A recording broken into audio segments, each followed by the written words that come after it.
kita petang ni. InsyaAllah kita tunggu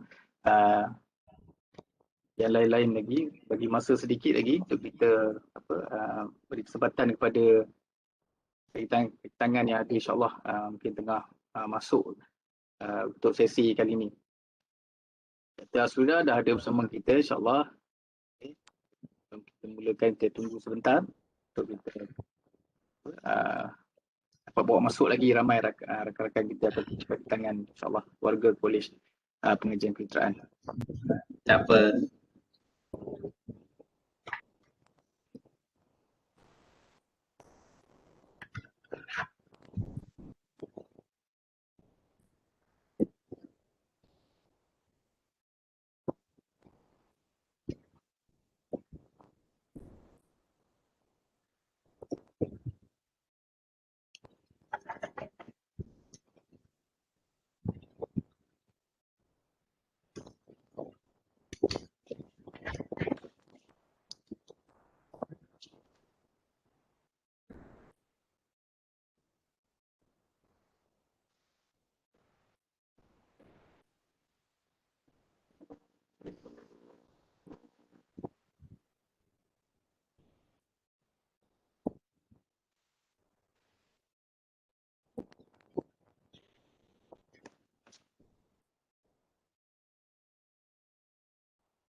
Ya Dr. Saya kira kita boleh memulakan program kita pada petang ni insyaAllah.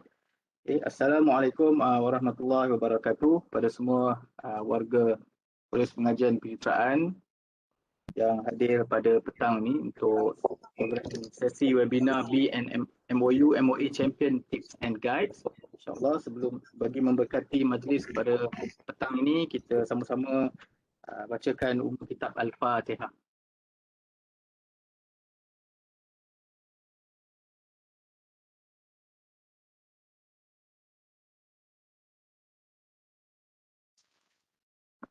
Amin, amin. Ya Rabbal Alamin.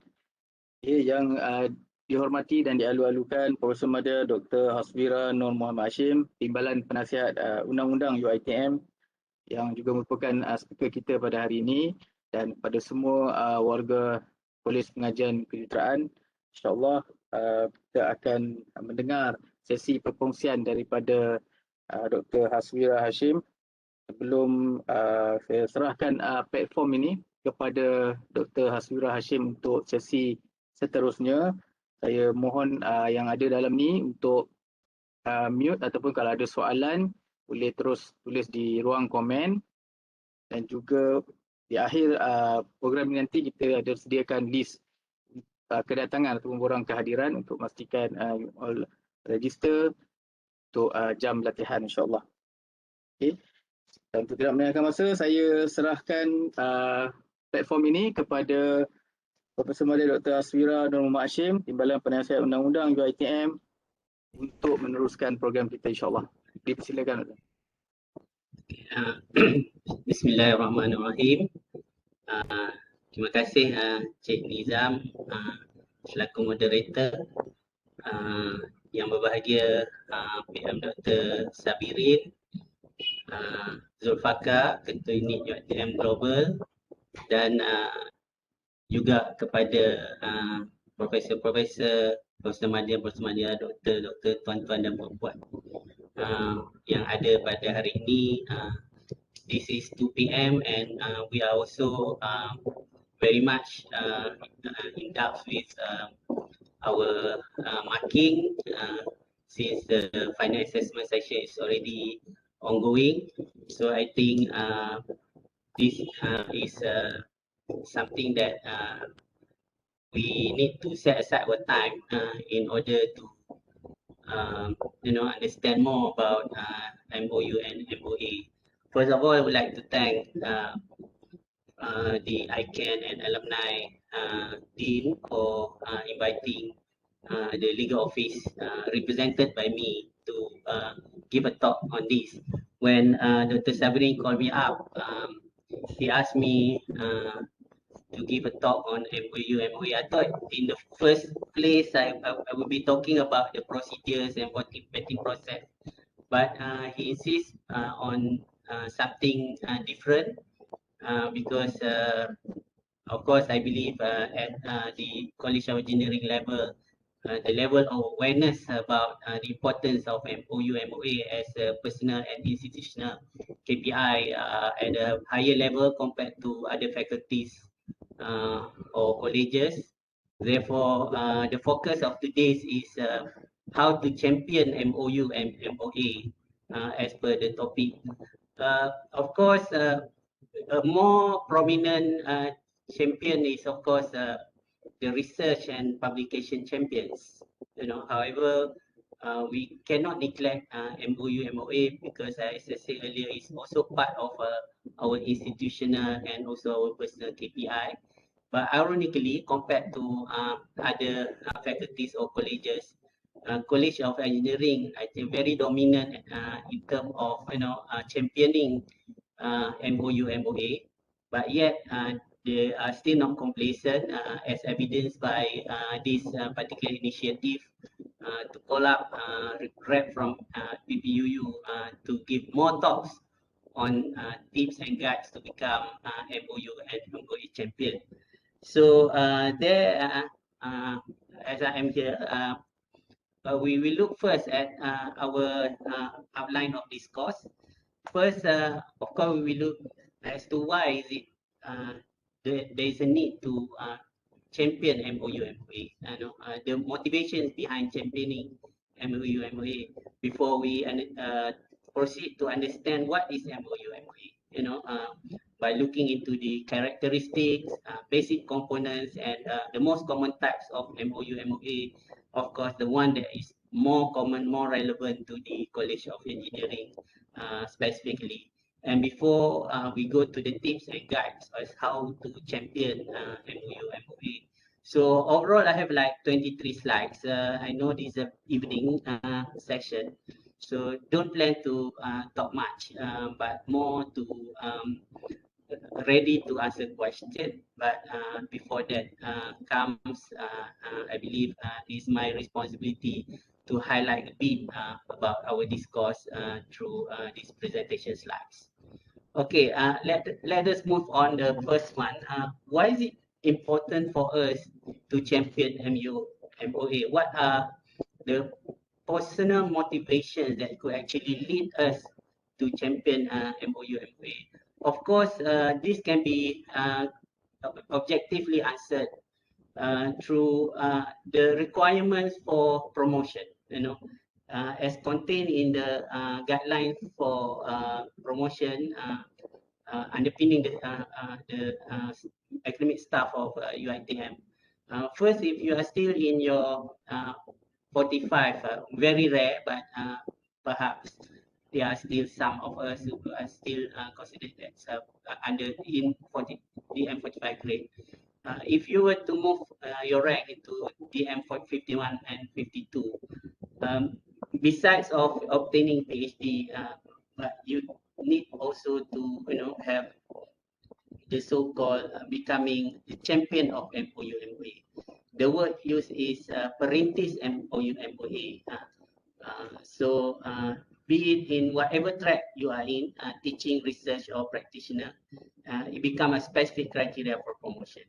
As for mandatory criteria, you are required to have collaborative arrangement in academic development if you are in the teaching track. If you are the research track, you are expected to have a joint research collaboration. And if you are in the practitioner track, you are expected to have a collaboration in the field of your expertise, while if you are in the leadership track, you are expected to have an international collaboration with any institution, be it including in domestic one, for the purpose of mobility and also visibility. So you can see here, for those who like to go for AM51, 52, besides having a PhD, they are also required to have all these specific and mandatory criteria, which require them to champion MOU MOA, either for academic or research or industrial networking. But for those who like to go further, just now it was not 252, it's 254, sorry, DM54, to become an associate professor. For those who are already an associate professor, which I believe most of us are, especially at College of Engineering, for those who like to go further to VK7, all three tracks, teaching, research, and practitioners, make it as a specific criteria for the candidate or the applicant to actually have champion MOU MOA, making some revenue for your ITM, or championing MOU MOA that give rise on opportunity for industrial linkage or industrial practice or community services. So if you are in the leadership track, then the expectation is for you to have at least a collaboration at international level, or for example, like summer program. The example given is that, in the Garis Panduan. So all this actually could become our personal motivation to champion MOU MOA, because it seems that MOU MOA is given the same weightage and consideration to research and publication. Okay, if we are already at the level of professors, for example, or we don't plan to um, apply for promotion, we just complacent with where we are now. Uh, but of course, as a professional academics, we have a responsibility to contribute to our institutions, regardless of our personal motivations. In this context, the motivation why we should we champion MOU MOA because we want to help UITM in terms of contributing to MIRA's cause, you know. So within the context, if we look at the MIRA guidelines, there are several section that actually touch on it's called MOU MOA championing MOU MOA. For example, in section E, innovation, the KPI given is that the institution needs to have some commercialization agreement for their products and also technology know-how transfer. So these requirements can be met through licensing agreement or assignment agreement. So there is a species of memorandum of agreement or MOA. If we look into another section, section F, professional services and gift. There's another KPI given to UITM to actually raise gross income from research and development activities received through consultancy services. So I think this is the strength of the College of Engineering because the College of Engineering have several very active COEs which involve so many consultation services activities.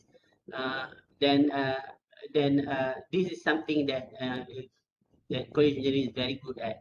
So the requirement is for the agreement to actually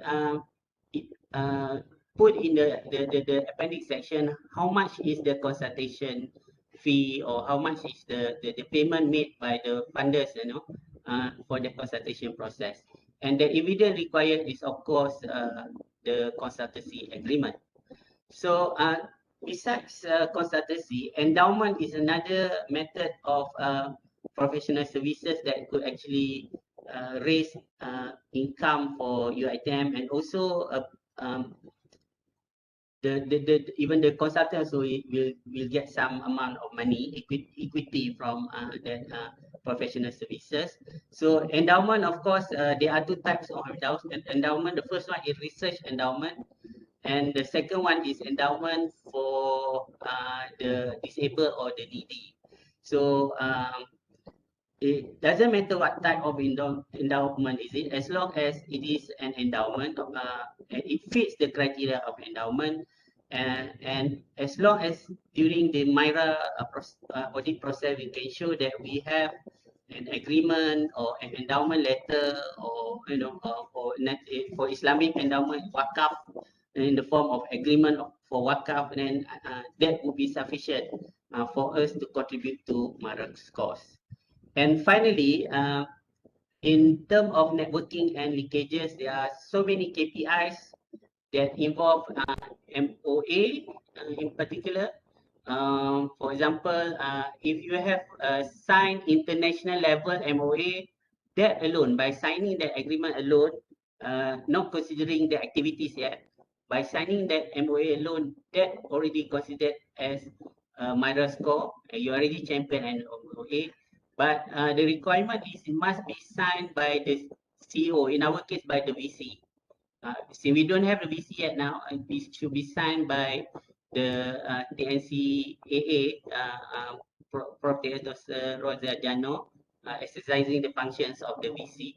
But it also doesn't discount out if the Dean or the PNC would like to sign through the penurunan kuasa, delegation of power, they can also sign. That means the PTJ or the faculty or the college concerned must apply to the PUU asking for the delegation of power, and then it can be signed. And the evidence required is, of course, in the form of MOA, MOU, letter of agreement or research agreement.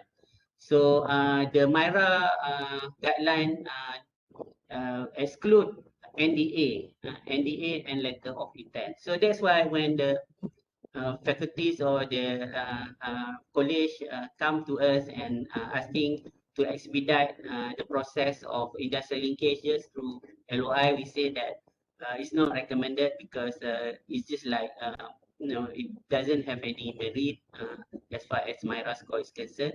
But if the PTJ would like to proceed, then we have no objection.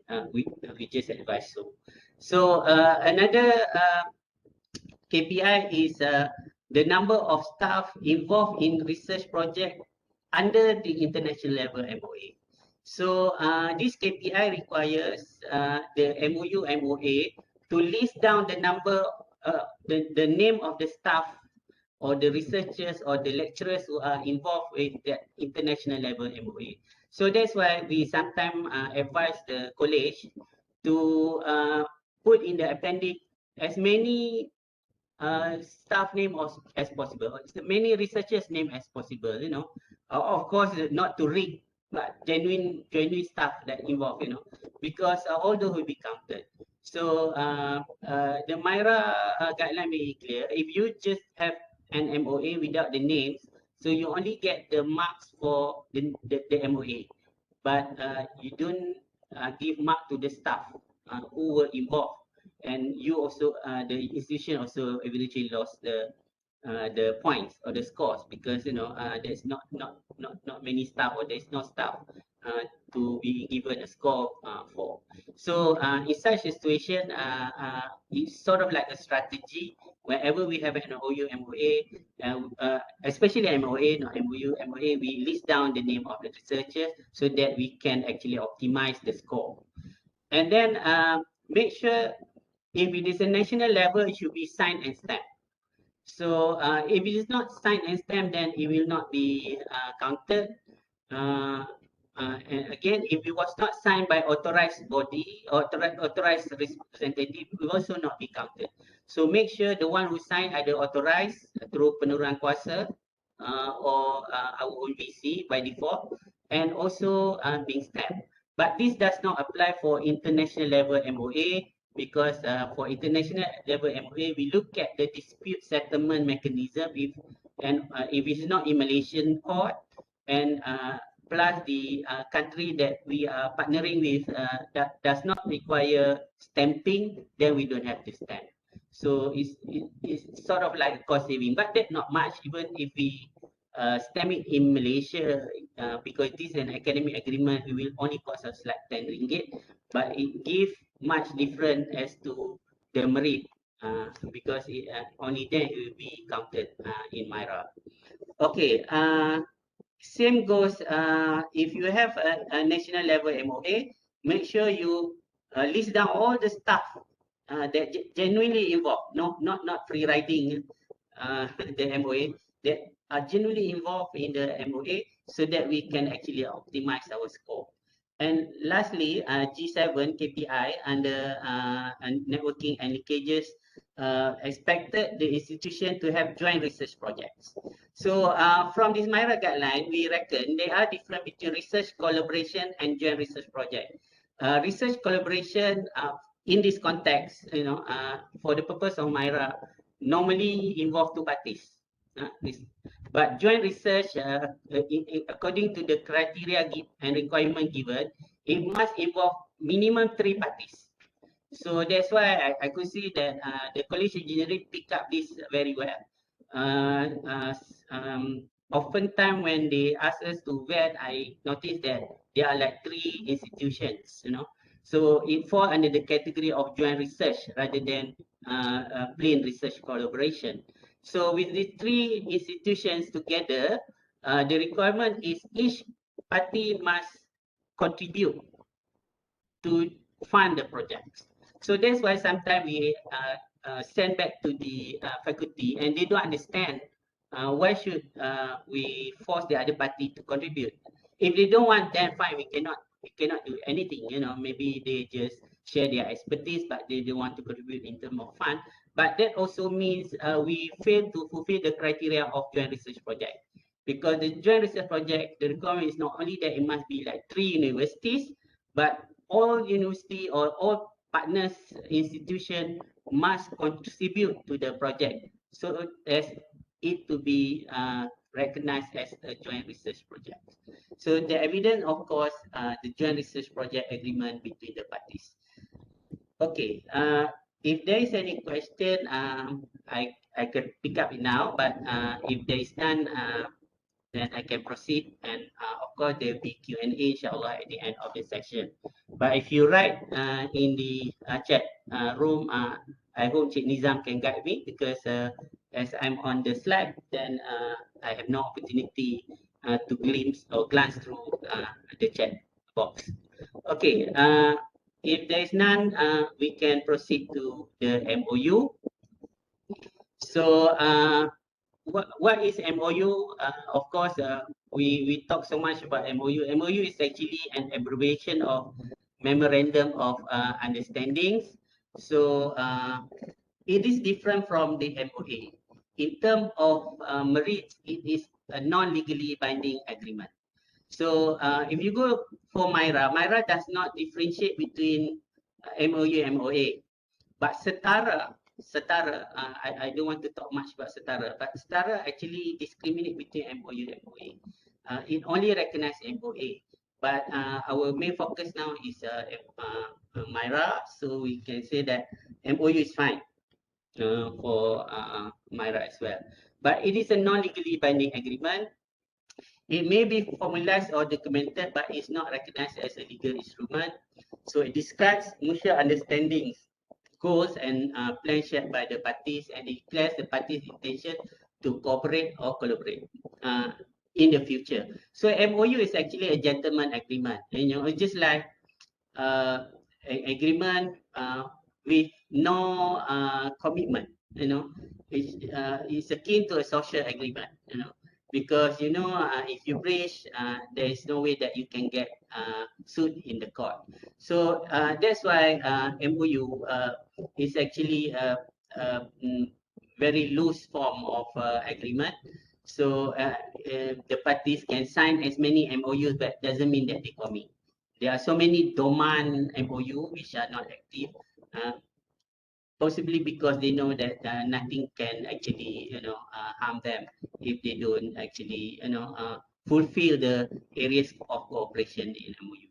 So MOU, as far as MOU is concerned, there can only one MOU with one party in your ITM. So if you already have one faculty, one college already have an MOU, for example, with Bank Negara or with government of Malaysia, mostly, for example, then it shut off the others from having similar MOU with the similar parties. So that is the limitation of MOU. So in our guidelines and in our VC circular, letter of collaboration and memorandum of collaboration are also classified as an MOU. But of course, it's subject to vetting, and we will actually identify whether it fulfills the criteria of MOU, even though it's named after LOC or MOC. But the same guideline, the VC circular also exclude letter of intent. It's not classified as an MOU, but it is still subject to vetting process. So let us have a look at the basic components of the MOU. I hope the link could actually work. But before we look, MOU has a very simple component. It only has like 4 components. It has an introduction section, preamble, mukadimah, and it has term of references. We call it as provisions, and it has a signing section. Of course, in your ITM, MOU has its own template. Template means you can just fill in the blank and sign, after the vetting, and the vetting will not take much, less than 1 week, then we can actually issue a letter of endorsement. So hopefully the link can be seen at your end. So you can see the front cover is like this. This parties between UiTM and whatever parties. And our MOU is on cooperation and promotion of mutual understanding, academic, cultural, and scientific topics. This is really about research because like language academy, sometimes they have MOU for cultural experiences and cultural exchange, so I believe UiTM Kedah, by virtue of their very close proximity with Thailand, they have a lot of cultural activities with their Thailand counterparts. So because of that, we suggest for them to sign an MOU. Even though they did not do much research, more about cultural exchange, but it's still worth to have an MOU. So in the MOU section, the second one is introduction section. Introduction section comprised of the name of the parties, between UiTM, of course, this standard and whatever. So it's either university, company, research center, whatever, and then we have a preamble section that describe the parties involved and the parties' intention. And then the third part is the term of reference or provision section. It has the objective, areas of cooperation, very, very quickly because it's not our focus, just to give you a general idea about what MOU is. It does not give rise to any financial obligation because this is MOU. It's not binding and it does not give rise to any financial obligation. Therefore, if you cannot claim from the other party whatever activities that you do, if you have to fork out money, then you are on your own expenses. So it's non-binding, stated there, and no agency. And MOU is fixed in your ITM for 3 years. But of course, sometimes the faculties or the PTJs came to us asking for more than 3 years, and we look and we will endorse on case-by-case basis, because since it's MOU and it can be extended, so there is no actually justification to make like 10 years MOUs, because after all it's not binding, so it's not worth it to have a 3 years or 10 years or over 3 years, because it tend to make us not to be active in the beginning, knowing that we have a long period of MOU duration. And it has the termination section, it has notices. So the notices here for the attention, sometimes we suggest, not sometimes, we suggest for either the deputy dean or dean or the head of unit or the person in charge, the one who championed the MOU, to be put as the person in charge. If there is a need for 2 names, then put 2 names, but not that many. 2 should be more than sufficient. Idea is for that person to actually show it to for promotion purpose or ATP purpose as an evidence. The fact that the name, his or her name is there, is an evidence that he or she is the champion of that MOU, MOA. So, and then of course the signing section, by default should be Vice Chancellor, but if the Dean or the PNC would like to sign, ask for perlunan kuasa and of course the witness. If the VC sign, then probably the Dean will be witnessing. If the rector or the Dean or the PNC sign, then most probably the Deputy Dean or Dean or the head of department will witness. So that thing is actually adjustable according to who represent your ATM to sign the MOA. Okay, that was the MOU. Next, we compare with the MOA. No question, For the MOA, So far tak ada lagi. ya. So far tak ada lagi soalan. Okay. Dr. Wira. Ya. Assalamualaikum, Dr. Wira. I have a question related to MOU. Okay, in which sections we going to write our PIC names?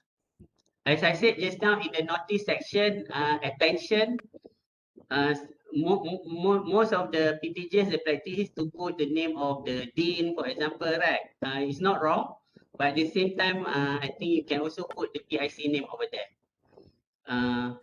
You mean the PIC who champion, the person who PIC as a person who champion or who take care of the process? PIC champion. Oh, Champion for yeah. the MOU, the related MOU. At the attention section in the notice. But if it is an MOA, as I will show later, we will advise for there to be an appendix, because sometimes MOA is not a solo effort, you know, it's a collaborative effort. So we actually suggest for as many names as possible to be put in the appendix, so that everyone will actually enjoy the fruit of their labors or initiative. Any other question before we move to MOA? Ada satu soalan betul dekat ruang chat. Saya bacakan ke? Tolong. Okay. Very often that when we want to do activities with an organization, the MOU, MOA already belong to another department person within UiTM. Sometimes the owner of the MOU, MOA are not even aware of activities. This has not been a problem at all for many when organizing collaborative programs. However, you mentioned that it is good for MOU, MOA to list down name of staff who are responsible for the MOU, MOA so that marks can be counted. How does this affect the activities that are free to run and just support the existing MOU, MOA without being too concerned who the MOU, MOA belongs to? Okay. In order to answer the question, first we must distinguish MOU, MOA in terms of the ownership. For MOU, there can only be one owner, i.e. one PTJ, one faculty, one college. So if that partner institution have become a party to any of the MOU, there is no more opportunity to have a second MOU with the same partner. As for the MOA, it doesn't matter. For example, like student exchange agreement with Universiti Gajah Mada, for example. So there are so many faculties and colleges we have staff exchange or student exchange agreement with Universiti Gajah Mada. More than 10, I believe. Same with Universiti Indonesia, for example. More than 10 faculties or PTJs which have MOA staff exchange with the Universiti Indonesia. So in that sense, there are so many co-ownerships, you know, or similar ownerships of the staff exchange. Going into putting the name, of course, we encourage that because of the MIRA requirement. You know, we believe by having that names, then it will actually give us more advantage to score more MIRA points. As to worrying too much as MOU, MOA as a precedent or prerequisite before doing activities. Actually, MOU, MOA, especially MOU, it is optional. There are so many PTJs or even high COE or COE. We have a lot of activities, but they did not have a proper MOU. They did not sign MOU. And or for example, they have a lot of consultation services arrangement with the other institution, but they don't have any consultancy agreement. They don't have any MOA. It doesn't make their activities invalid. It doesn't make them lesser in terms of importance, but they lost the MIRA score. And also you don't have evidence. You know, you don't have evidence to show that you have fulfilled the specific and also the mandatory criteria as per our earlier discussion in the earlier slides before. So if you want to optimize your points and also your score either for promotional purposes or for MIRA contribution, then MOU, MOA is the best instrument to do that. So I hope that answers the question.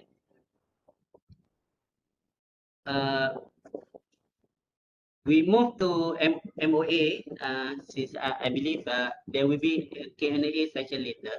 So MOA, Memorandum of Agreement, is a legally binding agreement. There is a contract. So since it's a contract, so there is sense of duties, responsibilities, rights, and liabilities. So if there is anything wrong, if there is breach, violation, or infringement of those duties or rights, then the parties who are infringing or who violating the terms or the provisions of the contract will be liable, meaning that they can be sued in the court. So as mentioned just now, if it is a national level agreement, then you must pay stamp duty.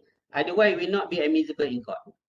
You know. But for our purpose, otherwise, your national level agreement will not be counted for during MARA. Okay. So in our BC circular, it excludes non-disclosure agreement as from the definition of MOA. While non-disclosure agreement is also a form of memorandum of agreement, but NDA is actually only for confidentiality purposes, you know, not to disclose sensitive information to the third party. Whereas the focus of the MOA under MIRA is not for such arrangement, but is for research, academic collaboration, industrial networking, or community services. So NDA has nothing to do with all these four criteria. So for UiTM KPI purposes, MOAs are broadly classified into academic collaboration agreement, research collaboration agreement, income generation agreement, and community service and industrial training agreement. So let us have a look at the basic components as MOA.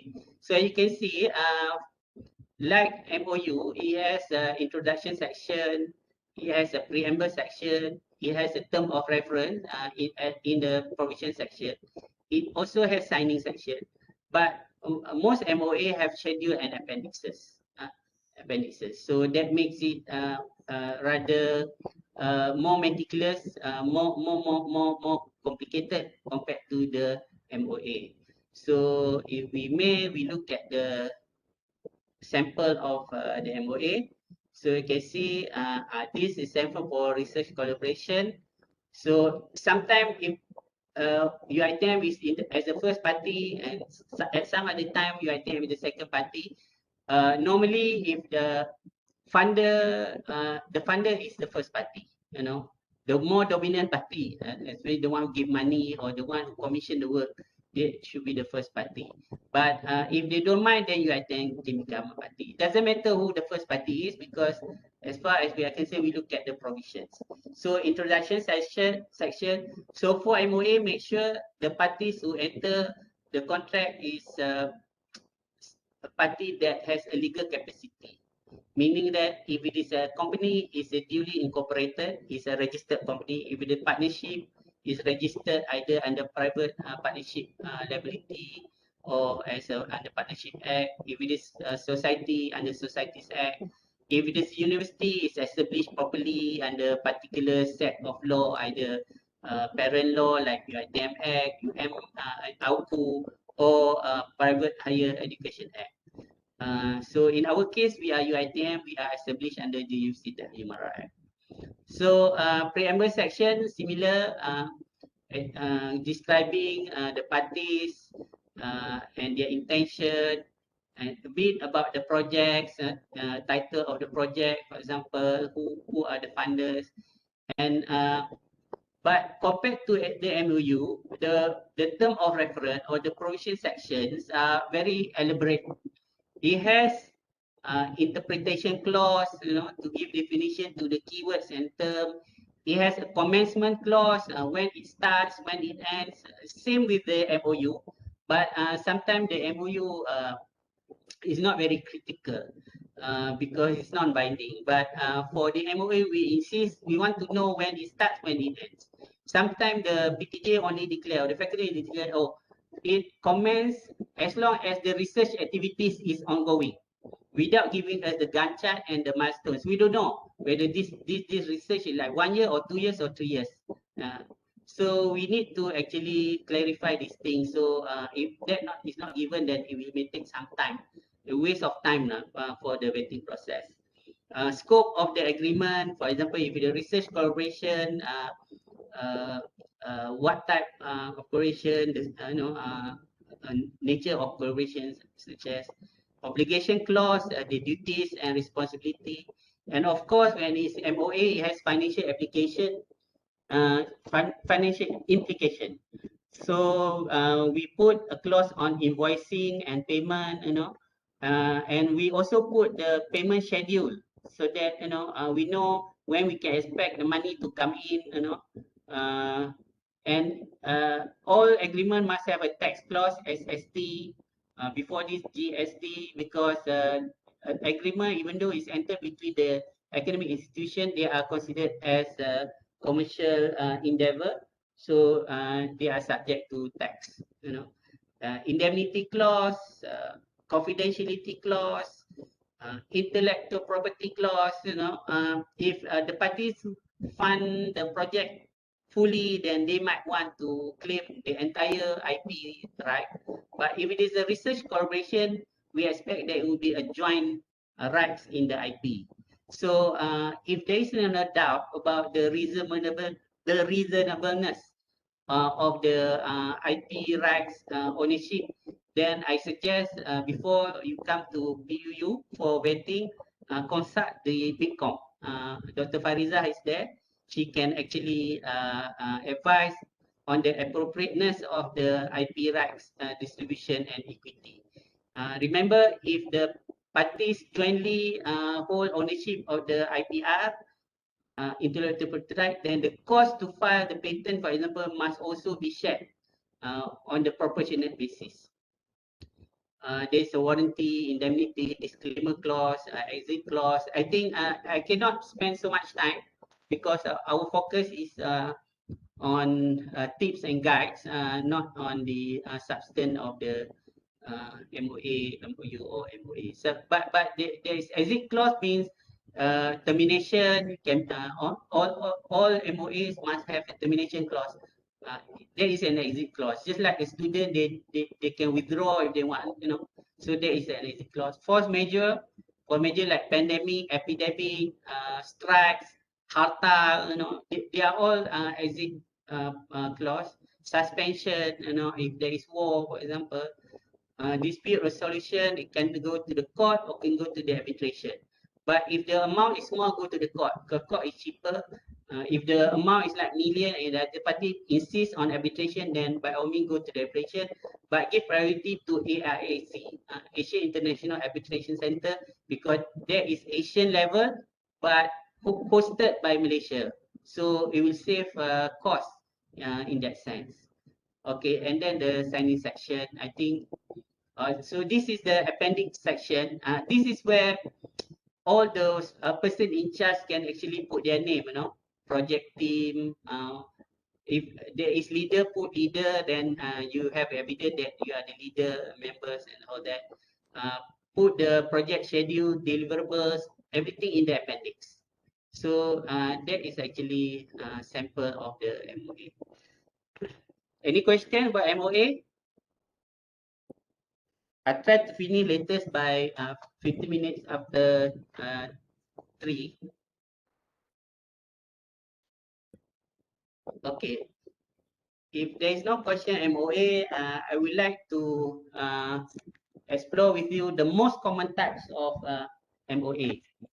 So the most common type of MOA, according to the area of activities as per the slides, you can see, have divided the types of MOA into 4 categories. The first one, academic collaboration. Second one is research collaboration, income generation, and the fourth one is community service in industrial training. You can see for academic collaboration, the most common, there are many others, but this is the most common one, is for a dual or joint degree agreement. But for dual and joint degree, you cannot simply come to the PUU and inform that you have agreed with the universities to have a dual adjoint degree. Before you initiate dual adjoint degree with the other parties and sign the agreement, ask the PUU to vet. You must consult first UHAC. And then at least the dean highlight this to the Senate. You must go through UHAC, Senate, MEU, LPU, because ultimately it must go to the Ministry of Higher Education. There is a requirement of under our Akta UiTM Act. Any joint venture, academic joint venture, either franchise, out of campus, dual joint degree, or sometimes we call it double degree, with other institutions, be it national level or international level, must get the consent of the minister. So that's why you cannot simply come. Even if we put a caveat in our letter that this is subject to the approval as required under Act 173. And then a new academic program. Sometimes this is another criteria in the promotion, pembangunan program baru. Of course, with external parties. So if you have agreement on that, it's very good. Off-campus new program, even though ICAN champion this kind of MOA, they have like, in Maldives, they have in the pipeline in African nations, some African nations, of course in Indonesia. So off-campus new program or off-campus existing program. Like I said, of course, off-campus existing program. But like I said, they do have to actually consult the faculties because they are the content providers and also the teaching service providers. So nothing could go without the knowledge of the faculty who owns the program. Co-supervision agreement, even though co-supervision, like the question just now, it doesn't mean if you don't have an agreement, you cannot become a co-supervisor.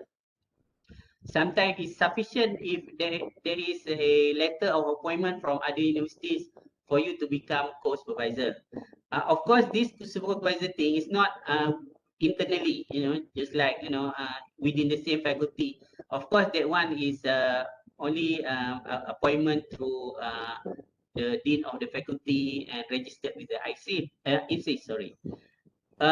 Another most common type of exchange is a student exchange agreement and staff exchange agreement. This is in relation to the mobility program, which is another requirement in the MIRA guidelines. So, through student exchange, you can have summer program, for example, So all those things will be undertaken by UiTM Global. I believe just now, Dr. Husna mentioned that she will be in the this session. Hopefully she's still around. If she's still around, then maybe she can assist us if there is any question on how to conduct mobility program. But good thing about student exchange, staff exchange, is very, very experienced. OIA now, they are very experienced in handling this kind of programs. And we have Dr. Sabirin also now in charge of this kind of activities. And at PUU also, we have a lot of, not so a lot, we have samples that can assist you, to sign student exchange and staff exchange program. And the last one, not very common, but there were some PTJs who go for credit transfer agreement. Of course, student exchange sometimes it leads to credit transfer, but this one is credit transfer in the sense that our student, when they graduated, if we want to pursue, for example, from diploma degree overseas, or to get a professional degree, they can have certain exemption or credit transfer. So it works to the advantage of our student. So these two we classify it as part of mobility program because it encourages students to go as well. In terms of research, of course, research collaboration, two parties.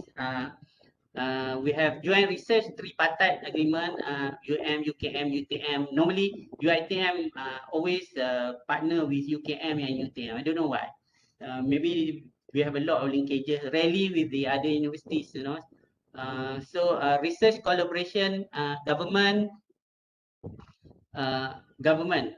If it is government, then normally the government will give the sample, and normally it will be in Bahasa Malaysia.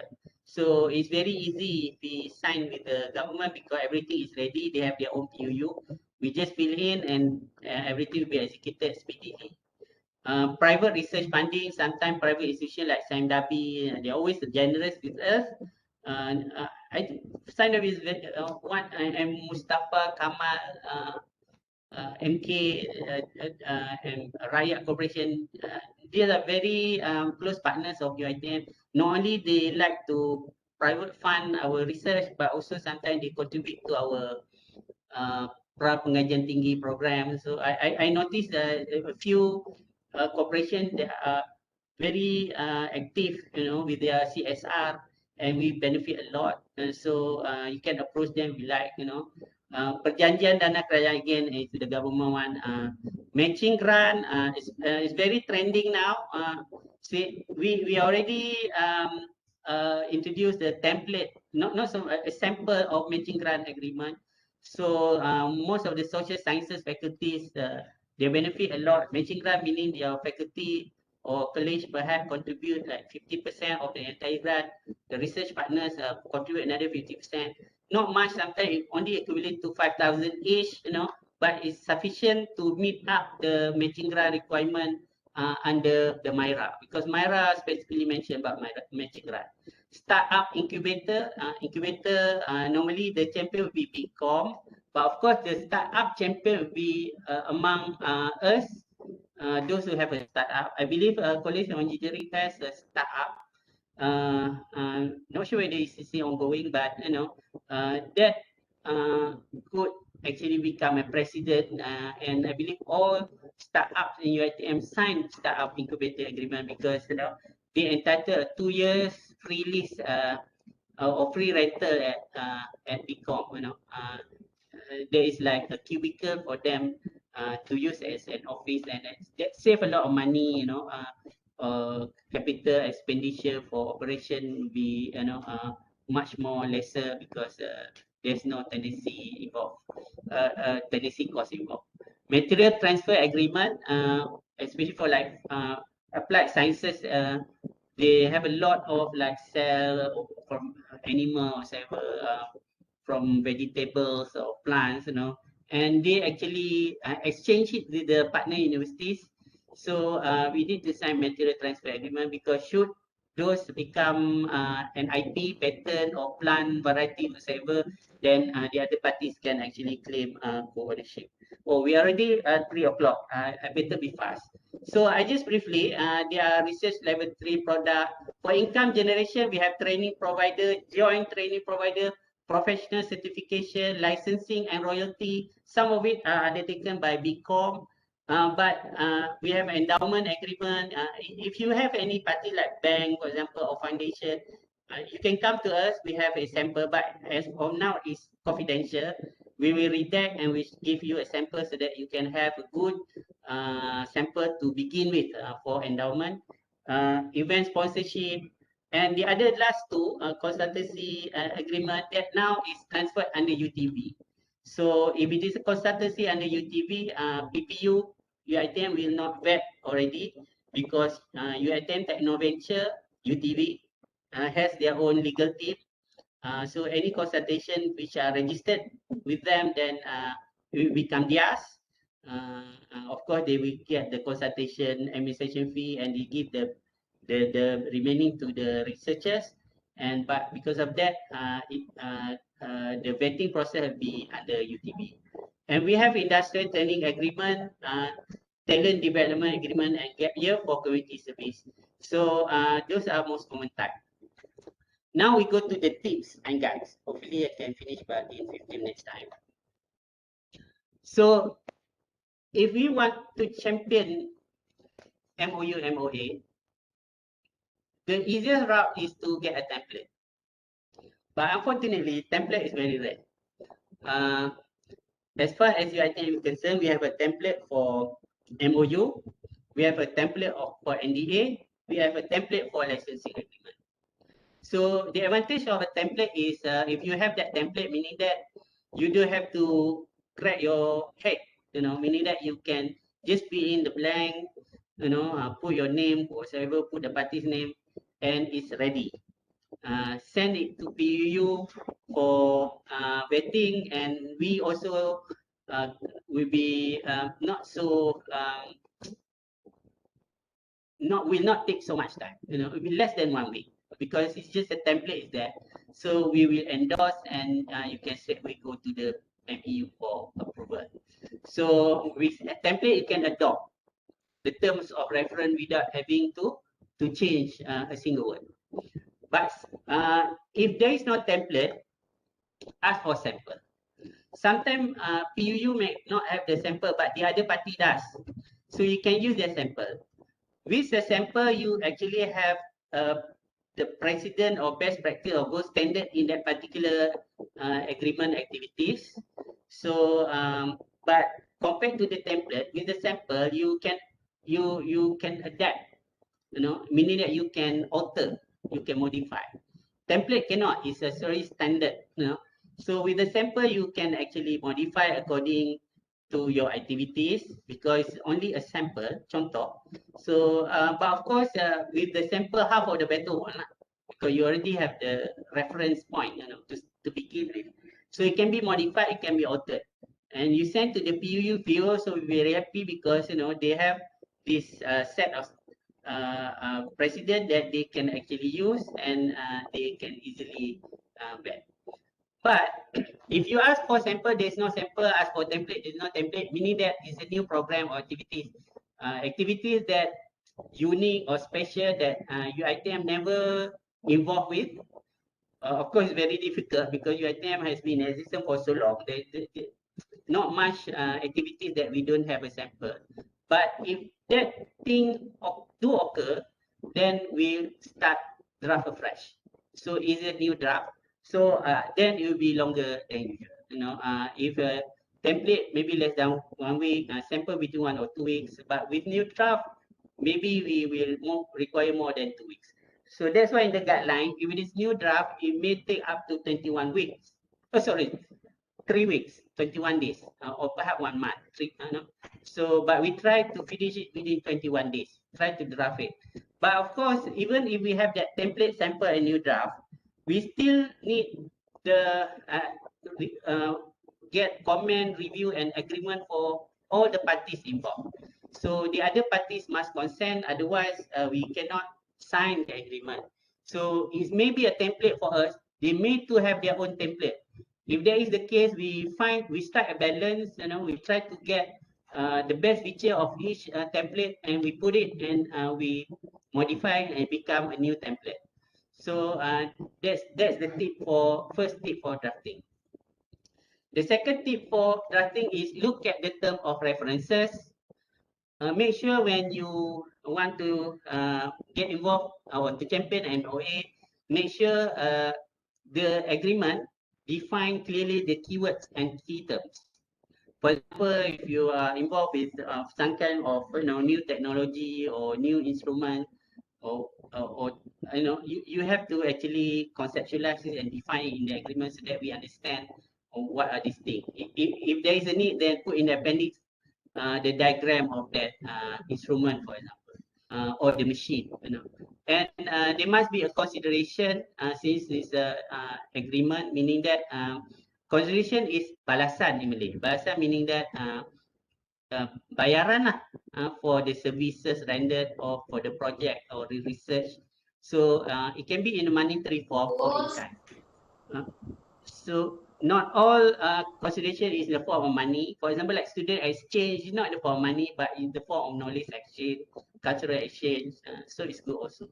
And scope and work of services must make sure the scope commensurate with the manpower and money, must be viable, and it's within your expertise, beyond those sides. Because in the end, you will breach the contract.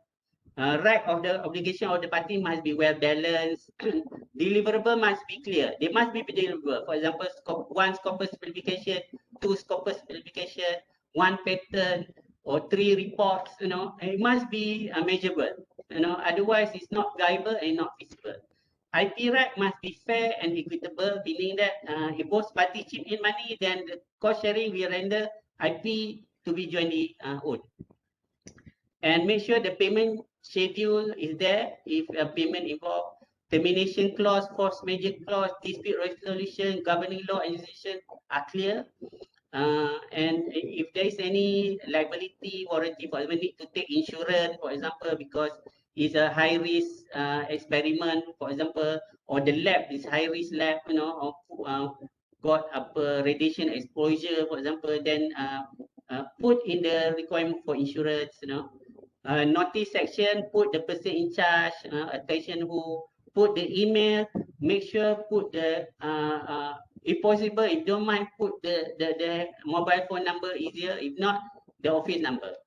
Okay, confidentiality clause, non-disclosure must be put in, and there must be a requirement who bears the stamp duty and taxation. But if the other parties are reluctant, don't bicker or don't quarrel with it, because most of the time stamp duty is very nominal. It's like 10 ringgit. Unless if it is commercial agreement like licensing with 1 million, then you consult us because it would be ad valorem, meaning that it's according to the scale. If 1 million, maybe it will like 1 or 2%, so that would be a lot, maybe 10,000 or so. So under such situation, if it's licensing or commercial agreement, then only you need to be careful about the stamp duty. And all other miscellaneous clauses, for example, like, non-competition, non-exclusivity. Sometimes some university, they want the agreement to be exclusive with them. We don't normally entertain because, that means it tired us up, from going into similar ventures with the other parties. So if possible, we don't want a we encourage non-exclusive clause. Okay, prevalent issues at drafting. First, sometimes what's the problem is sometimes the branch or campus of PTJ acts as party to an MOA.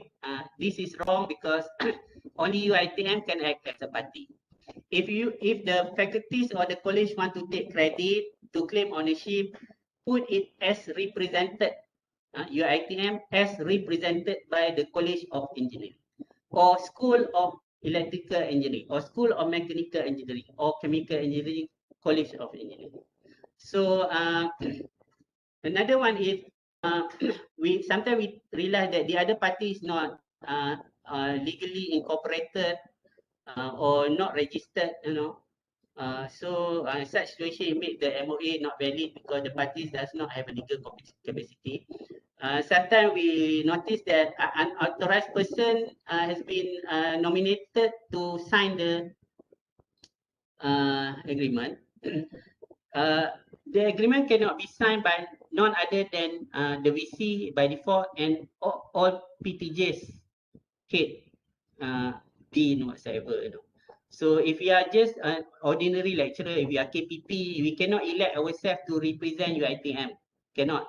Because the delegation of power, penurunan kuasa, is restricted and limited to head of department, macam dean, rector, director of the PTJ, the one at the management and strategic post. Okay. So sometimes the MOA deliberately or accidentally delete or omit basic material information, for example, amount of fund, sometimes they just don't want to declare, because for example, like consultancy, if you go by percentage. So if you like 200,000, maybe you don't want to declare, maybe you want to declare to only like 10,000, so that, you can save all the other so-called cut, but of course it is unethical. Appendices and schedule, if it mentioned in the body text, then must be given also to the PUU for vetting. When you draft an MOA, make sure there is no conflict of interest. There should not be dubious financial arrangement. For example, there was one or two MOA where we noticed the money was not paid to ITM, was paid to personal account. and yet they claim it as a UiTM consultancy and UiTM is made a party. So of course it's wrong. It's a breach of integrity, you know. And the agreement aligned with the UiTM vision, mission, and objective. For example, not against UiTM core values, but of course these are collateral consideration. You know, normally when we do, it's always aligned with our UiTM policy and practice, because we are guided by our MIRA and also our guidelines. You know, so a more pressing issue is if there is any conflict of interest. So as you know, once you already settled at the drafting stage, then you can send to the PUU for vetting, and the lecturer cannot elect to send all by himself or herself. It must be done through the PTJ, i.e. Through the dean or the PNC, you know. So these are the process. This is the latest one. Taking into account that in a very short future, inshallah, everything will be online. So that's why we have a new VC circular, but the online system is only finishing the test run stage. So not sure when it can be used and introduced for real purpose. So these are the paperwork involved for MOU, MOA, i.e. the PTJ send the PUU to the PU for vetting. After like 1 or 2 weeks or maybe 3 weeks, PU will get back. If there is an amendment, then the PU will ask the PTJ to make amendment. But most of the time, we make the amendment for you, so that when we send it to you, it's already a clean copy. So when we send in track changes and clean copy format. Don't use the track changes format. Use the clean copy format. The track changes is only for your reference or the partner reference what has been amended by the PUU. But the one that you should look at is the clean copy because it's clean. So it's easier, you know, it's ready to sign. And then if there is a need for delegation of power, penurunan kuasa, write to the PUU informing that the dean or the PNC wants to sign, and we will issue accordingly. Once you get that approval endorsement letter from PUU and also penurunan kuasa, if applicable, then you can next go to another stage to get approval from Majlis Executive University. So that do require paperwork. But all this will be simplified once our network integrated legal affairs management system, NILAM, is in operation. Through this NILAM, there is no more paperwork. You just key in the online system and will be very much expedited and swift. Okay, any question? Ada satu soalan, Doktor. Ya. Kalau MOU, MOA yang dah sign tetapi within 1 year, ya, company ada buat perubahan nama company, adakah kita perlu sign semula atau macam mana proses dia? Yes. Kita mohon semakkan semula. Permohonan semakkan semula MOA. So meaning that we will actually, but if we involve substantive changes, for example like tukar nama, tukar shareholder, no, only semakkan semula, we will buat, then we will suggest for addendum agreement kecil lah, interim agreement, to inform that there have been changes in shareholders ke, name of the parties ke, things like that. So it's not that difficult. Actually we have a sample for addendum that you can use. Memang banyak pun syarikat over the time they change the name for rebranding and strategic purposes. So when we apply for vetting, first make sure it was sent by the PTJ, not personally by the lecturers. like today, I received one vetting application from one lecturer from the branch, and we call her up. Did you inform your rector? We know already because the rector did not know. So we asked the lecturer to send through the rectors, because the rector should be in the know lah, whatever the activities. So vetting application must be addressed to Professor Dr. Haidar Ziauddin. You shouldn't address to me because I'm only the Timbalan. Shouldn't address to any officers because sometimes we are close to that officer, so you put that officer. Or even worse, put the PA of the Dr. Haidar, Puan Nur Aini. Cannot. It's a formal application, so must address to Prof. Dr. Haidar. If you want your close contact at PUU, for example, the PA to be alerted, then CC to that. That is okay. And of course, if it is MOU, make sure it's minimum 14 days before you want to go for signing, for example. Best 1 month. Because you have to catch up with the MEU meeting, even though MEU meeting is every week, but you have to queue for the paperwork to be put in the agenda. If it is MOA, make sure it's between 14 to 21 days, especially if you ask PUU and PUU says that there is no sample, then make sure at least 21 days, because we have to draft afresh. And then make sure if you have sample or template, make sure you give the soft copy in Microsoft Word format. Even you can always convert the PDF of Word PDF into words, but sometimes it is not so well aligned. The font changes and the missing numbers here and there, so it's risky. So better send in the editable format, i.e. MS Word. And when you apply, make sure either through the penolong pendaftar on behalf of the dean or the PNC, make sure give the mobile phone of the person, the champion, because if you give the office number is not answered, and email will be very slow, because we want to act fast. So I think handphone will be very much so-called convenience. And once you get the approval from the MEU, of course, you prepare the executive summary. So this is the executive summary. This is only a sample. The sample I got from Dr. Nini of the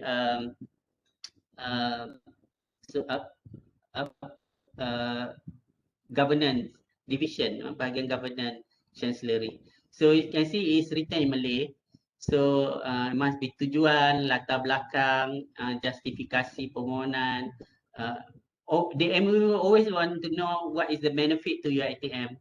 So and the financial implication, and this tindakan is standard for approval by the MOU. So in summary, the executive summary must have a purpose and justification, whether it's for income generation, for academic collaboration, research collaboration, consultancy, talent skill development, access equity, endowment lah tu, endowment. It must have background of the parties who are our partners. If universities, status, world ranking, DHR ranking, rating, if company authorized capital, sometimes we want to see whether it's RM1 company or sufficient company to embark into this kind of activities. Pay up capital. Who are the board of directors? We also want to know, whether the board of directors have some reputation that we want to see, and we want to, be alert of benefits for your ITM. Can be tangible, intangible, monetary, or in kind. Deliverable, of course, whether there is a pattern or report module. Sometimes index. Sometimes it's a software, it can be anything. It can be a module, it can be a product, it could be a design. And financial implications are calculated by manpower, man hours, or the salary or wages or honorarium involved, and of course, if it is like dual degree or double degree, joint degree, or shareholders agreement or new startup, then you have to get the approval from Ministry of Finance and also from the Ministry of Education in respective cases, not all cases. So, for example, like equity shares, you need to get from approval from MOS. If dual degree, joint degree, then MOE approval. So issues at the approval stage is this. Sometimes the PTJ or the faculty thought that PU is the vetting as well as the approving body. No, we are only the vetting body. We endorse, but the approval body is MEU. So we endorse means we recommend to the MEU. We don't recommend, your application don't carry with. So the circular is every MOA must get endorsement from PU. Meaning if you don't recommend, you will not get approval from the PU. So you cannot expect PU to submit that by the MU because the PTJ, once they obtain approval from the PU, then they have to take the similar initiative to obtain approval from the MU. And then sometimes the PTJ, they ask the PU about the status of the you can inform because ours is only at the vetting stage. We don't know whether whatever that we have vetted and endorsed have been signed or not. Sometimes we vet the MU approved, they did not sign. The other parties pull away out or we pull out. It happened that way. So sometimes the PTJ ask for a signed copy approved. We also don't have that. You can either ask from the champion or can ask from ICAN or UITM Global because the VC circular, ICAN and UITM Global are playing the roles of record keeping and monitoring of approved MOU MOA. They will actually prepare 6 months, they will prepare report to the VC on our achievement, MOU MOA achievement activities. But of course, all these questions, all these prevailing issues can be addressed swiftly once NILAM system is in operation because through NILAM system, you can see everything there. And we will archive the MOU and MOA with data so that if there's a need be, will disclose especially the end on time basis. So I think that's all. Apologize for I think more than 1.5 hour, more like 1.5 hour. So hopefully there is sufficient for Q&A session. I think I leave it to the moderator to the session. Thank you. Okay, terima kasih Dr. Haswira. So, kalau ada sebarang soalan, tuan boleh terus unmute, boleh terus tanya soalan ataupun boleh juga tulis di ruang chat lah. Okay. So far di ruang chat tak ada soalan masa ni. Kalau ada sebarang soalan, kita mohon unmute untuk bertanya, insyaAllah. Hello, Assalamualaikum Dr. Wira. Terima kasih share apa tips untuk MOU MOA. Saya ada 2 soalan. Soalan yang pertama adalah rekod simpanan senarai MOU dan MOA. Tadi Dr. Wira ada mention either UITM Global ataupun daripada ICAN. Tapi kalau kita tengok ICAN dia sampai Disember 2020. So untuk 2021 ni siapa yang simpan? And then untuk UITM Global, adakah UITM Global hanya simpan untuk universiti antarabangsa sahaja? Okey, itu satu. Soalan yang kedua adalah berkenaan dengan mobility program. Tadi Dr. Haswira ada sebut pasal Dr. Husna. Mungkin perhaps kalau tak ada keberatan untuk sharekan sedikit untuk mobility program yang melibatkan MOA dengan universiti yang kita nak buat mobility program. Apakah syarat-syarat yang diperlukan dan apakah dokumen, supporting dokumen yang diperlukan. Terima kasih. Okay, I will answer first, and I hope Dr. Usna will get ready. I hope you are still around. You are still around. Yes, I'm still here. Okay, ada, alhamdulillah. Okay, after I answer, then you can continue. First on the record, I believe Dr. Usna will address this. Okay. As for what are the requirements for mobility, I believe that too you can find in the area of because in the MIRA guidelines, it only mentioned mobility program. So of course, the audit they will ask for evidence, and it's very common, and Dr. Husna can disclose as an evidence staff exchange program, student exchange program, supported by agreement, and summer program, cultural exchange program, all those things are considered as mobility programs. But like I mentioned just now, there was like a credit articulation agreement, which very common at Intech, but not very common in UiTM. But I believe UiTM also can pursue this credit articulation through several professional programs, or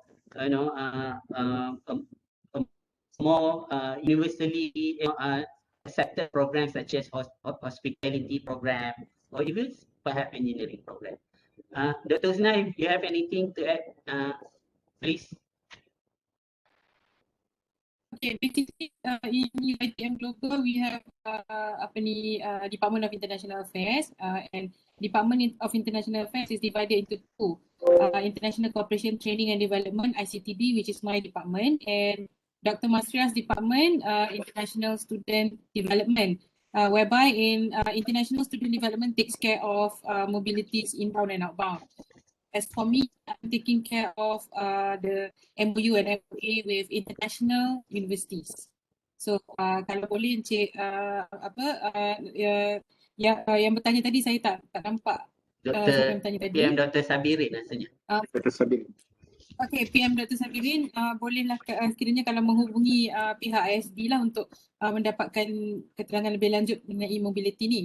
Okay, tapi mobility pelajar yang selalunya kita buat adalah mengikut MOA yang telah dibuat oleh PTJ dan juga universiti tersebut, dan terms and conditionnya ada dalam MOA itulah. Dan pihak kami tak boleh expose MOA yang PTJ ada minta nak tengok MOA, kami tak boleh berikan atas dasar PNC. Jadi, okey, Dr. Husna, untuk rekod tadi Dr. Haswira ada bagi tahu, rekod keeping adalah ada dua dekat dalam UiTM. Satu is under ICAN, the other one is under UiTM Global. My question is, if we would like to check, okay, let's say perhaps we would like to engage with other, contohnya international universities, for example, King Saud University, we do not know whether we already have existing MOU or MOA available, maksudnya dah ada dalam UiTM or not. So, how can we do that? Maksudnya, is there any directories that we can check, or we already have MOU dengan King Saud University ataupun tak? Usually we have our liaison officers, and I will update liaison officers with our map. Every month kita akan buat map. Every month the map is about the updates on MOU MOA lah. Every month akan bertambah, so kita akan bagi pada LO dan juga PSTU. So itu je lah channel kami ada, dan juga di website ada juga global map yang mana belum lagi update. So far we rely on the map yang saya bagi dalam LO group dan juga PSTU group lah. But usually LO will PM to P and ask, Doctor, do we have MOU with sekian uni for us to check? Okay, but I've changed that into email. So any questions that you have, dekat College of Engineering ada 4 LO kan.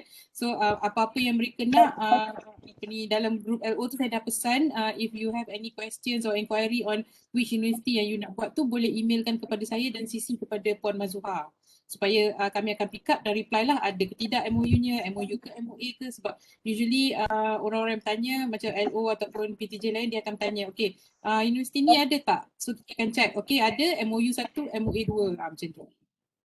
Okay. So, okay, just to add up to what, thank you Dr. Husna. Thank you Dr. Husna. We have a list, but ours is not a clean list. In fact, we have a much broader list because everything that we vetted, we make a list. But whether whatever that we have vetted has been approved our limitation. So, but if you ask, what shouldn't be the first stop? If you have actively asked the ICAN Global, or even BTU, but they cannot provide certificate answer. It can come, we can advise you the champion and the PTJ that own that MOU for vetting. Then from there we can roll on. But sometimes the PIC is not there already, perhaps already retired, then may cause problem. Okay. Okay, noted Dr. Wira. Thank you so much. Okay, ada lagi beberapa soalan. Kita kira kita dah sampai di penghujung. Kalau ada beberapa soalan lagi yang boleh kita pick up untuk Dr. Haswira. Assalamualaikum. Waalaikumsalam. Just one question. Assalamualaikum Dr. Haswira. Hussein from College of Engineering. Just want to know what is the maximum numbers of PIC for every PTJ for every MOU? Is there any limitation? Is there any limitation? PIC as in the champion, Yeah. Because sometimes I see there's one. Sometimes they put the decan. Sometimes they put the PIC. Those who are initiate the MOU. Yeah. If the dean really initiate, then they can become a champion too. Because in the leadership track,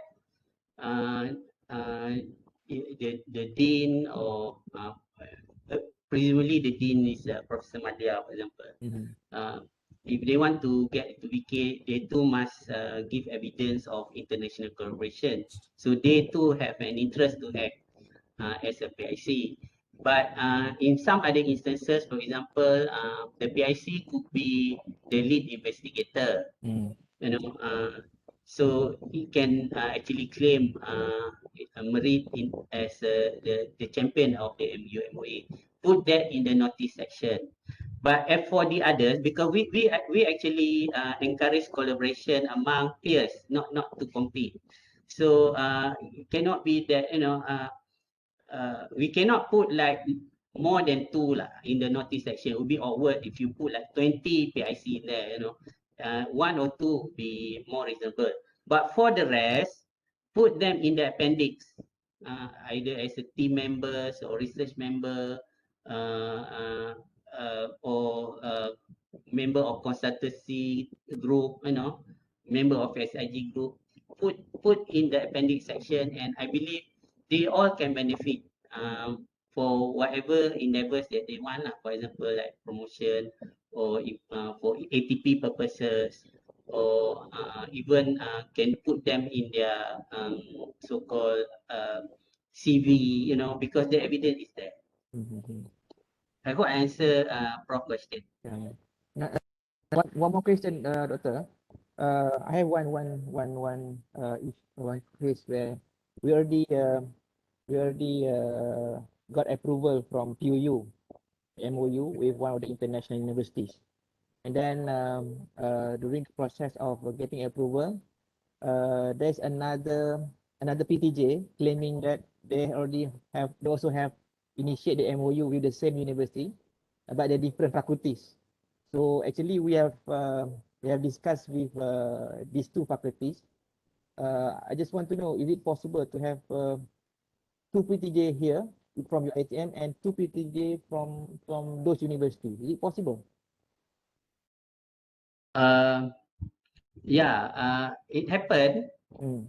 Especially faculties within the same cluster, they tend to have or to target the same research partners.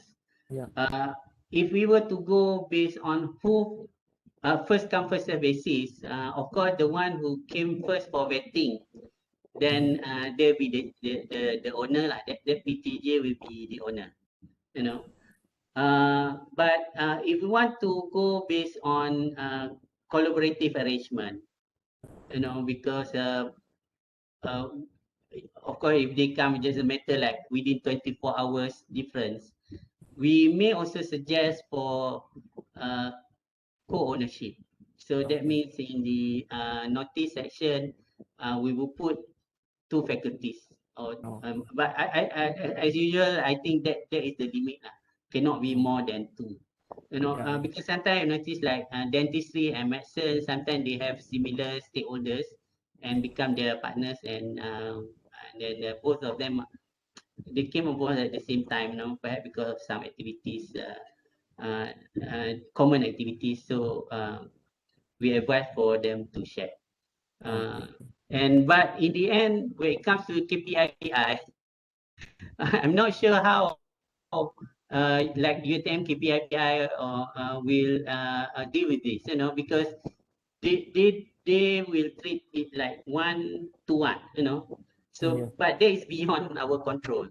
As for us, we are willing to like give an option, to put two names, and in the end, whomsoever goes to the MEU, for example, like there were instances before where both MEU and both PTJ are willing to go to the MEU because they know the one who brought it to the MEU will actually be registered as the owner. So such situation, again, I think we can consult with the bargain governance, see whether the application can be jointly, submitted, so that, it is like if the World Cup can have a co-hosting, or Euro can have a co-hosting, I think there is a consensus that we can get and also apply in terms of our MOU. Okay. So that it will not is who are about the same time, initiate the same project with the research partners.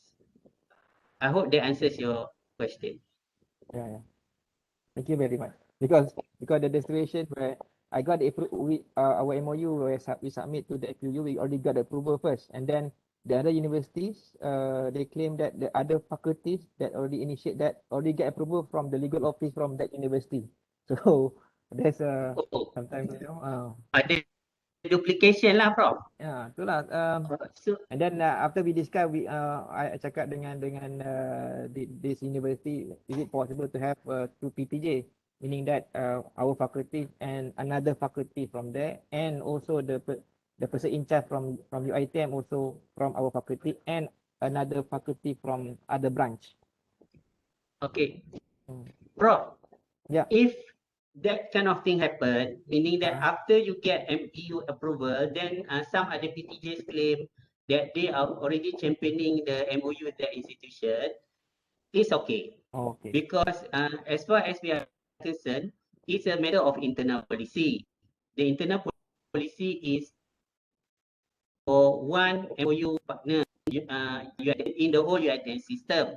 But if the MEU approve, then that is fine. Because there were cases, for example, like, some PTJ, they have a MOU with a particular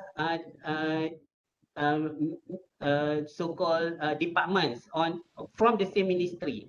For example, like JPJ, or for example, Ministry of Finance, they have several departments, So on record will be with the Government of Malaysia Ministry of Finance. But of course, it's different department.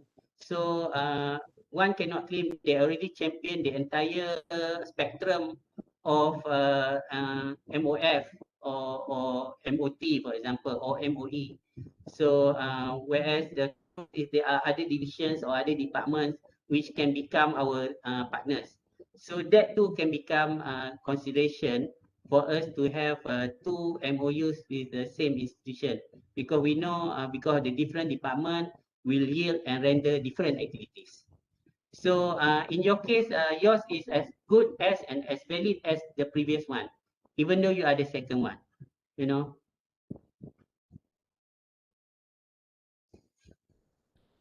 Okay. Thank you, Dr.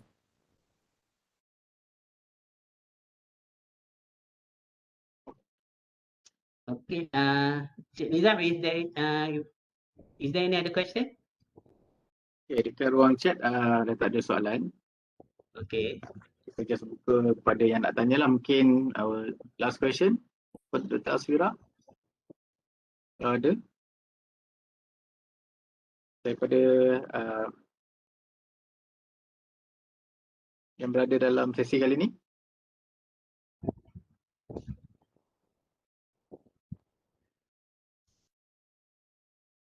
Yes, Dr. Haswira, I think tak ada soalan lagi. Okay. Chat dan daripada warga KPK. So kita dah sampai ke penghujung program pada petang ni. Alhamdulillah, kita nak ucapkan jutaan baik mewakili pejabat ICAN, ucapkan jutaan terima kasih banyak-banyak kepada Profesor Madya Dr. Haswira Mohamad atas kepergian untuk berkongsi pada petang ini berkaitan dengan MOU dan MOA ni. Kemudian kita mendapat input dan juga maklumat yang terbaiklah yang kita boleh gunakan dalam jadi kata champion to be MOU and MOA ni insyaAllah. Okay, dan saya mohon kepada semua warga untuk isi borang ataupun link telah disertakan di chat untuk isi kehadiran tuan-puan pada program pada petang ni. So sehingga itu saya nak ucapkan terima kasih juga kepada semua warga yang join pada hari ini. InsyaAllah kita jumpa lagi pada sesi webinar yang akan datang insyaAllah. Assalamualaikum warahmatullahi wabarakatuh. Sekian. Assalamualaikum warahmatullahi wabarakatuh. Terima kasih. Terima kasih Wira. Terima kasih. Terima kasih Dr. Wira. Terbaik. Terima kasih.